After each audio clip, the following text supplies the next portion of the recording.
Good morning, good afternoon, wherever you may be, whatever you may be doing. This is Professor Diaz-Kozlowski, and this is What is Patriarchy? Mini lecture that is reference to Unit 1, Introduction to Women and Gender Studies.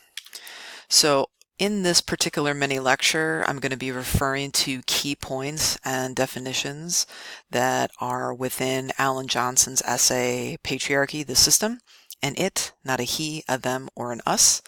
So as we go through, you'll see that these correlate to the main points that I have for this course. And this is the first essay that I ask my students to read because understanding patriarchy as a socio-political system is really foundational to WGS120, gender, sex, and power, and to understanding more deeply U.S. society. And I would encourage you to listen to this mini lecture and then to go back over your reading and take some more notes, and then to listen to my WGLT podcast that discusses patriarchy and toxic masculinity because they pair really well together. And again, that podcast is in Unit 1, Week 1 and Unit 1 on ReggieNet. So there's some really important definitions in this essay and important points that are really crucial to deepening your understanding of feminism and really the purposes of women and gender studies programs and departments and courses just like this one that you're taking. And so this is related to the thesis of Johnson's piece, right? He lets us know in this essay that patriarchy is a socio-political system, not an individual man, some bad guy who does bad things to girls and women. Patriarchy is a socio-political system that insists men are inherently dominating, superior to anything weak, especially women, and endowed with the right to dominate and rule through violence. And that citation is from Bell Hooks, and you'll become very familiar with her work as we go through the course. I have two pictures here that I want you to begin to think about as we begin to learn about these larger systems of power like patriarchy. And so on the top here, you have that's a bird cage. And so you have bars on the front that say heterosexism, classism, ableism, sexism, etc. And then on the sides, you have different practices. And then the very top, you have the word power. And so this is important as a visualization because I want you to begin to conceptualize that patriarchy is not an individual person. It's a large structure of power. And so one of the great ways to do that is to think about patriarchy as this bird cage, right? And so if you think about the way that the bird cage is framed, depending upon which side you're looking at it, definitely impacts your view of it, but also thinking about the bird cage, it may look really simple to get out of, but you cannot just do that one way in one approach. And so we'll come back to the importance of feminism as we think about dismantling patriarchy as a large structure. And then below it, you have an image that really I want you to begin to think about all the different components that contribute to the reproduction of and the sustainability of patriarchy as a structure of power, why it's complex and complicated, and why there are courses that discuss different components of patriarchy, but also how to dismantle it and approach that dismantling process differently. And so you have hegemonic masculinity, gendered socialization, power inequality, social health inequality, the reproduction of patriarchy, and the fact that we live in a patriarchal society.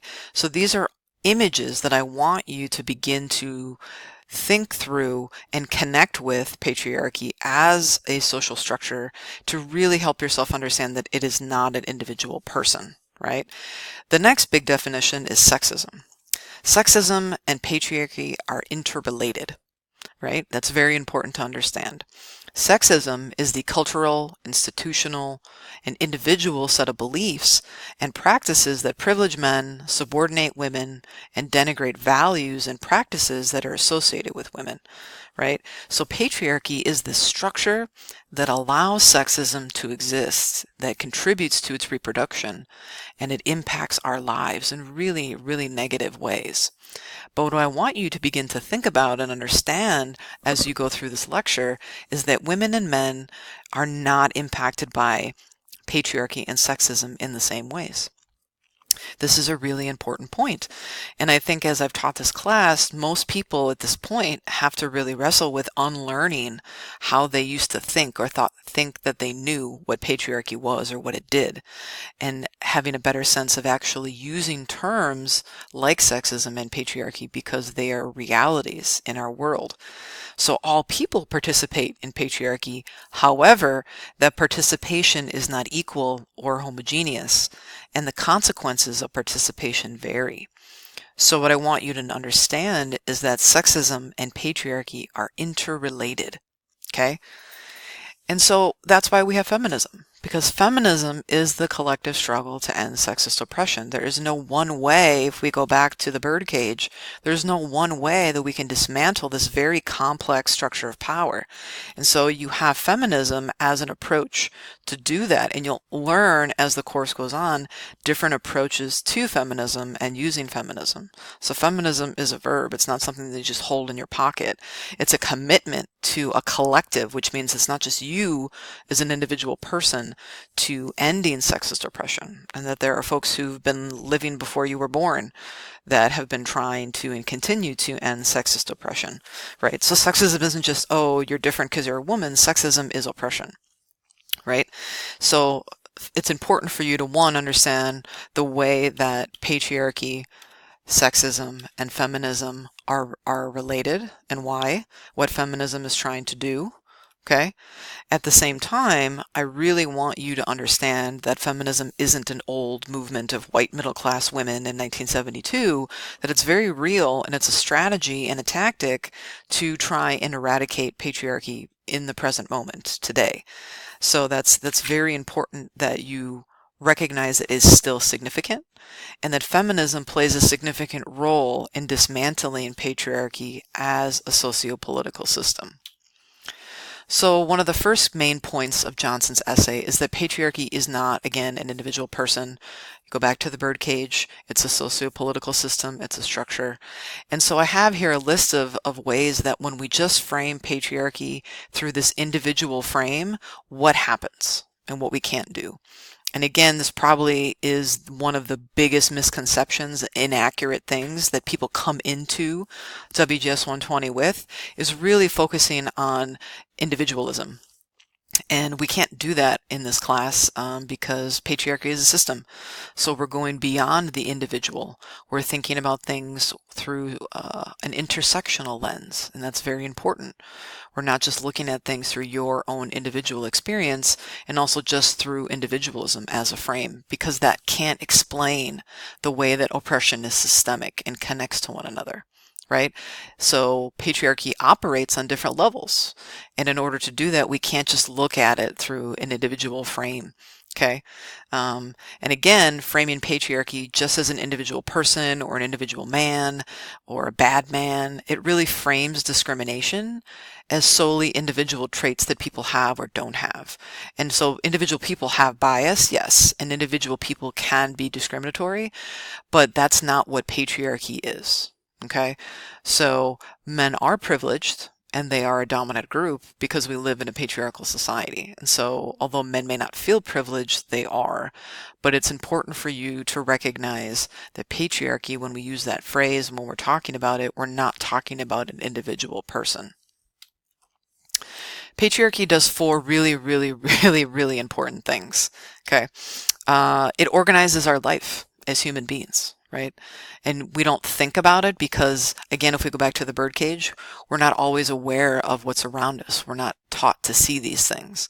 It teaches us as human beings how we should act and the things that we should do as gendered beings, and it also teaches us what will happen to us, these punishments and rewards based on how we behave according to these rules, okay? And I'll come back to this bolded term throughout the course called hegemonic gender and sexual norms. Hegemonic is a fancy word for dominant and powerful. So there are these rules, these gender and sexual norms that guide our behavior, that help us know when we walk into a room or we go somewhere, how do we know what to do in the way that we behave. Those are hegemonic and gender sexual norms. So patriarchy is a part of creating those gender and sexual norms.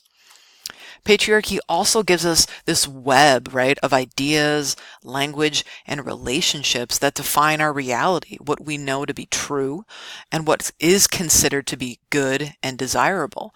And I have those things in quotations because this notion of good and desirable, they are subjective. And so again, we go back to that notion of hegemonic norms, right? This list here is really, really important, and I want you to continue to think about it as we go through Unit 1 in particular, because you will begin to understand the way that patriarchy is a part of a colonial project, and that this notion of only having two sexes and two genders, and that women shouldn't be trusted, that is damaging. And it's actually not accurate for how we are as human beings. And so what does that do? That reinforces that patriarchy is the norm, but we know that patriarchy has these really negative and violent implications in our lives. And the last thing that it does is it frames power in a very narrow and linear way, where we're taught that it's good to have power over someone or something, and that you should have the power and always be prepared to use it, that is good and desirable. But again, we know that those things are not good and are not desirable. They're harmful, actually. And so we have to redefine the way that we use power in a positive way rather than in a negative way. So humans participate in patriarchy in three ways. Okay, so this is important. We all participate in patriarchy, but we do it in different ways.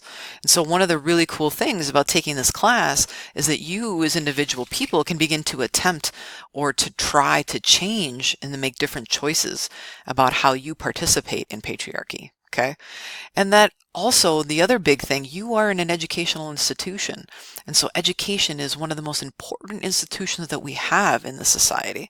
And so we as individual people have to do better and do things to change our institutions so that they can be more equitable and just. Those things are really important. And then the last thing is that, privilege is conferred by these social systems. And so I have the four big ones there in parentheses because those are all interconnected, large social structures that confer the privilege that dominant groups have, right? And the dominant groups that we'll talk about in this course are men, white folks, cisgendered folks, heterosexual folks. All of those things will come up in our course, and they're related to these larger power structures. And I have here bolded because I think it must be said initially and throughout the class that you don't have to feel privileged to be privileged. And that's something that I think you as an individual have to wrestle with as we move forward here. So when we think about patriarchy as a socio-political system, again, all people participate in it, but like I mentioned initially, your participation is not equal or homogeneous. So depending upon who you are as a person, the groups that you belong to, that will impact your participation and also the outcomes, right? And so if we think about patriarchy as a socio-political system, we can begin to see systems of privilege and inequality become very, very visible. And then that's when we can work to dismantle them. Right? And so these institutions that we shape, that we want to recreate and dismantle, they really help us understand who we are as human beings and as gendered beings. And so institutions can reinforce, and they do reinforce identities and systems like patriarchy, right? And then the last thing that I think we'll talk about this throughout the rest of the class, but I want to say it now so that you begin to think about it, is that patriarchy can and it does exist without male bodies.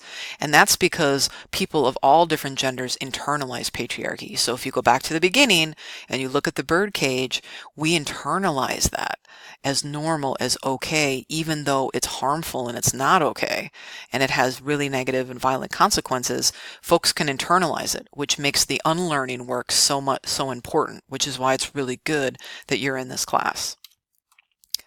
So to conclude, I hope you enjoy my little clip art right here. A little joke as I work out all the time. Smashing the patriarchy is my cardio. For real, low-key, it is my cardio, but I do other cardio. These are the four main points that I want you to take away from this essay. So go back to it, look it over, and remember that human beings, we can use and advocate feminism to smash the patriarchy because we want to make the world, our relationships, and our consciousness more just and equitable.